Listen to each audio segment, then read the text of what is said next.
what's all the emergency about?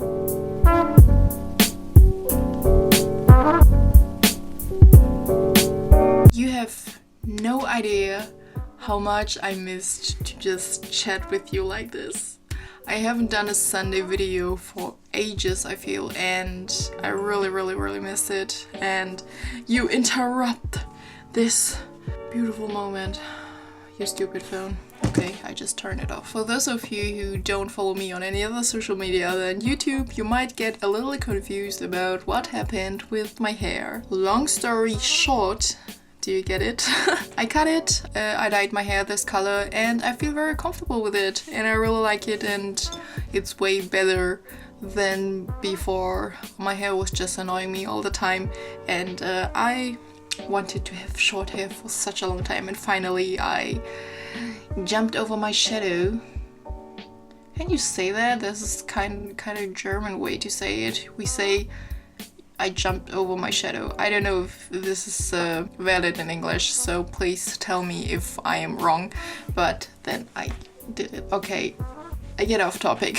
So unlike in Shanghai, I didn't vlog at all when I was in Thailand for 2 weeks in September and beginning of October, and that's because I felt like I really needed like vacation, you know, and when I vlog while I am on vacation, it kind of doesn't really feel like vacation. Today I have so many problems to explain what I mean. So instead of vlogging, I just wanted to like talk a little bit about that in a Sunday tea time video and tell you a little how I ate vegan food while I was in Thailand, because unlike in China I can speak Chinese, so I can tell the people in Chinese I don't want this and that in my food, but in Thailand I don't speak a word Thai, but there are still ways to eat vegan and kind of communicate with the locals even though you don't speak Thai, and the English of most Thai people is really bad or they don't understand it at all. We flew to Bangkok, and then from Bangkok we flew to the islands Koh Samui, Koh Tao, Koh Phangan. We spent most of our time on the islands. In places like this where many tourists go to, some Thais speak English, so you can first try to speak English to them, and maybe you're lucky and he or she understands you. But if they don't do that, before you fly to their country, I recommend you to first of all do some research on the local cuisine. So the good thing is, in Thailand or in Asia, they cook with a lot of vegetables and they have things like tofu, and they rarely use dairy products. This is a plus for Asian countries. I googled like what is the most eaten food in Thailand, and the answer is, I kinda already expected that, is Thai curries and things like pad Thai and things like papaya salad. So Thai curry, if you order vegetable Thai curry or tofu Thai curry, it's, I would say, in 95% vegan. But when it comes to pad Thai and to papaya salad, most of the times they put fish sauce in that, so it's not vegan and you have to be careful with that. I tried to find out what is I don't want fish sauce in my food in Thai, and I couldn't pronounce it, so I wrote it down in my phone, and whenever I go somewhere I want to tell them I don't want fish sauce in my food, I just show them this on my phone, and then they read the Thai letters, or is it signs? But they read it and then they understand what I mean. In those 2 weeks I ate so much different Thai curries, and I love Thai curry, so it was like a paradise for me. When I ordered pad Thai, I made sure that they didn't put any fish sauce in that, and then I said to them, can you switch it up with soy sauce or any other like sweet sour sauce or something like that, and they most of the times they do it without being unfriendly. But one time there was a very unfriendly waitress. When you are in Thailand, you will find a lot of 7-Elevens, and 7-Eleven is a convenience store. I think the biggest convenience stores in Thailand are 7-Eleven and Family Mart, but most of the times I saw 7-Eleven. And in 7-Eleven they have a lot of different types of soy milk, and you have to be careful because some soy milks are not vegan. This is kind of weird, but in some soy milks they put milk powder in the soy milk, which doesn't make any sense to me. And then they don't write it in English on the package. Vegans who don't know a word in Thai or can't read Thai and think this is soy milk, this have to be vegan.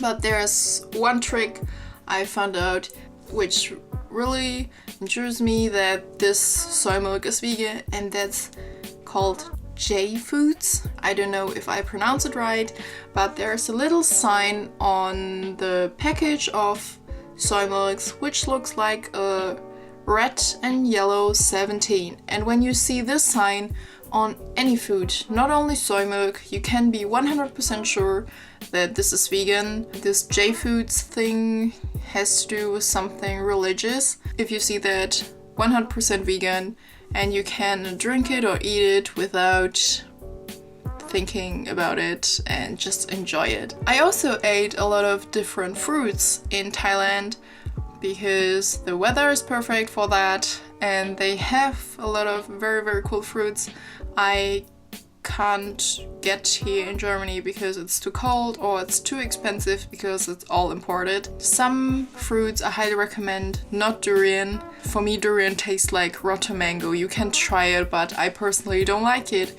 But what I really enjoy, and what my best friend also enjoyed when I showed it to her, was mangosteen, rambutan, and of course try the fresh pineapple and the fresh banana. Even the bananas taste different than those I buy here in Germany, and they are very delicious. And also, oh my god, I ate so much watermelon. I love watermelon, and Thailand was just perfect for that. And I was so sad when I came back and watermelon season was over. And I really miss watermelon. Watermelon, I will love you forever. So I think eating vegan was quite simple in Thailand. Definitely do that with a phone, or prepare, if you don't want to take your phone everywhere, you can prepare like a little sheet of paper and try to write that down and then show it to the waiter or the waitress, and I think they are going to help you with your food. I really like things like Thai curry and rice, but my best friend, since she grew up in Europe, after a while she thought that this was too much of rice and Thai curry and stuff like that. And we also went to some Western restaurants, and in most Western restaurants they speak very good English because it's mostly for tourists. I haven't seen a single Thai person go into a pizza place. Something else, we went to Thailand in low season, and low season, there are pros and cons for low season. The good thing was, in every hotel or bungalow that we rent, we got an update because there was no person there. So we had very awesome rooms for very low price. But on the other hand, we spent more money on things like ferries and flights, because when there aren't so many people, they make the flights and the ferry more expensive. Or for example, the ferry, there's usually a slow one which is only 250 baht or 300 baht or something like that, but this ferry is not going in low season, so we had to pay the 600 baht expensive ferry to get from Koh Samui to Koh Tao. This kind of sucked. But besides that, I like it when it's not like super full with too many tourists, and it's just so I don't know, crowded everywhere. I don't like that. So this was perfect for me and also for my best friend. Even though it's called rain season, the time we went, it only rained on the islands for like 2 days. Just very little rain, not like this pouring tsunami kind of rain that I was expecting for some reason. It was a little bit cloudy, but that was actually pretty good because my best friend, she has very light and fair skin and red hair, and she had sunburn very easily. So this was perfect for us with a little bit of clouds, even though she still got a sunburn, a very bad one. But we survived it, or she survived it. I didn't do anything. Some activities, this has nothing to do with food, but some activities I highly recommend is, first of all, go scuba diving. You can book a tri dive for between 2,000 and 3,000 baht, but it's worth spending the money for a tri dive. We did that, and I will definitely do my PADI open water course next year in Thailand because I loved it. And what I also highly recommend is a kayak tour through the national park, which is also extremely beautiful. If there's one word I would describe the national park, the pictures we took there, is those are really postcard places. If you have any more questions, write it down in the comment section like usual. And oh, before I end this video, I can even show you I got a certificate for doing the tri dive from the diving school. There we go. Yeah, I'm such a pro. And if it's something cool underwater, because you can't speak underwater, you do this. So this is awesome, and goodbye.